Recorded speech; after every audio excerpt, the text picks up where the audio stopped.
اگر آپ اس ملک کو حقیقی طور پہ آزاد کرنا چاہتے ہیں تو آپ سب کو قربانیاں دینی پڑیں گی. کبھی بھی آزادی قربانیوں کے بغیر نہیں ملتی.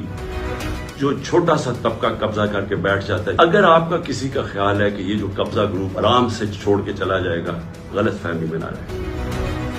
آزادی کے لیے قربانی اور جدوجہد دینی پڑتی ہے.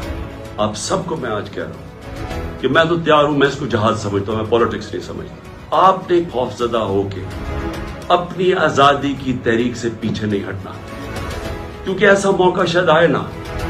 جو اس وقت قوم کھڑی ہوگی اور جو شعور آ گیا قوم میں، جو ہمارے نوجوان آج کھڑے ہو گئے ہیں، آپ نے اب اس سے پیچھے نہیں ہٹنا.